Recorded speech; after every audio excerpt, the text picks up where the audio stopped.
In section 1.3, we started it yesterday focusing on the distances of segments, the lengths of segments. Today we're going to focus on the distance formula, which ties in when we're not just looking at an easy distance that, like for example, right here we've got a diagonal. I can't find the distance of a diagonal in a coordinate plane by just counting segments, like I could maybe a horizontal or a vertical distance like what we're used to doing. But if we take a look at the two segments that I've just drawn, we could talk about the length of each of these segments, this horizontal and this vertical distance, in terms of the ruler postulate. And then once I know those, I've really formed a right triangle here. And we know the Pythagorean theorem allows us to say that if a squared plus b squared equals c squared, once I know these two segment lengths, I can then find that other distance. So let's talk for a minute about the ruler postulate. Mrs. Palermo, taking a look at this segment that I've got right here, looking at the x values, because it is being a horizontal distance, we're looking at it along the x values of our coordinate plane. We started x1, but what is the x value right here of this point? Well, it goes, x is horizontal, so it would line up with point B, which is above it. So at point B went all the way to x2. So this still has an x2 value, right? Yes. Okay, so if I want to find the distance between those using that ruler postulate, we said we know it's the absolute value of the distance between those 2 points. So I could say x2 minus x1. Perfect. Okay, so then what about when I'm talking about this horizontal or this vertical distance? What do I know about this vertical distance? I'm looking at, when I say vertical, I'm talking about the y values, the difference between those y values. This one all the way up here, this point B, has a y value of y2. What is this y value here for this other point? Well, it wouldn't be y2 because it doesn't go as high as point B. But if I look kind of, it lines up with the height of where point B is, so that would be y1. Point A, yeah, y1. So when I'm looking at the difference in their heights, their y values, I could use the absolute value for the ruler postulate of the difference between y2 minus y1. Now, we've talked about the idea of the Pythagorean theorem to help us to find some third side, some hypotenuse of a right triangle. So if I talk about the Pythagorean theorem here, I could say the difference of these two values would be like maybe just, I'll tell you what, let's call this A. Ooh, that yellow is kind of hard to see. Let's call this side A, this side B, and this will be our side C. So A is the difference in those x values. And what's the Pythagorean theorem again? Oh, good question. It's going to be a squared plus b squared to equal our c squared. Okay? So now if I go ahead and take that a value, we said that distance here was our x2 minus x1.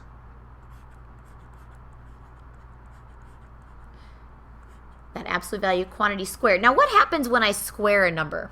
It's always going to be positive. So really we don't need that absolute value bar there because we know it's going to be positive. So I'm going to go ahead and take those out of there just to get rid of less signs, less operations too. So there's my a squared. Now b squared was talking about this length. So I'm going to go ahead and say that this was my y2 minus y1 quantity squared.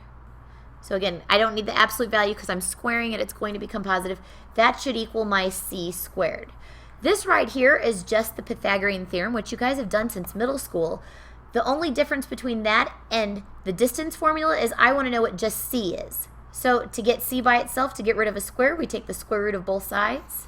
So we're going to write this as c is equal to the square root of the difference in the x values squared plus the difference in the y values squared. And that's our distance formula. And that will find the length of segment AB, so the distance between points A and B, which will work for any segment in a coordinate plane. So it can work for even horizontal, vertical. It really works conveniently for diagonal lines or segments. So just to restate, distance formula is used to compute the distance between 2 points in a coordinate plane. So kind of going back to a little bit algebra, you may remember this formula. If you do, great. If not, no big deal. A reminder that you have to have the coordinates of points A and B. They'll be x1, y1, x2, y2. And these points can be interchangeable. It really doesn't matter. the distance formula again is equal to the square root, and it's the quantity x2 minus x1, that quantity squared, and then you add the quantity y2 minus y1 squared. Now, just to restate, these points can be interchangeable. So if you do x1 minus x2 quantity squared, y1 minus y2 quantity squared, it still will come out to be the same. Absolutely. All right. The other thing we want to talk about today is congruent segments. So segments that have the exact same length are considered congruent segments. When we talk about congruence, we're talking about their pictures, and their pictures having all of the same parts, all of the same distances. So when I'm looking at two segments, things that I want to be aware of. First of all, the congruence symbol, it looks like an equal sign with a little squiggle over the top. We talk about the lengths of two segments could be considered equal. When we talk about lengths, we're talking about their measures or the numbers. Those can be equal. But when we're talking about the segments themselves, we say that they're congruent.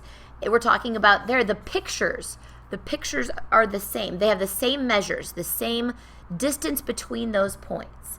You're going to hear this word congruent a lot in geometry. Yep. And it's something you just need to be comfortable with. When we talk about congruence, we're talking about the pictures, not the numbers. If you want to say the numbers, you've got to use the word equal. Lengths are equal. Segments are congruent. And notice the notation with the lengths are equal. Notice how it has no segment bar above it. When you have a segment bar, you're talking about the actual picture, which goes along with congruence. So when you're talking about the lengths are equal.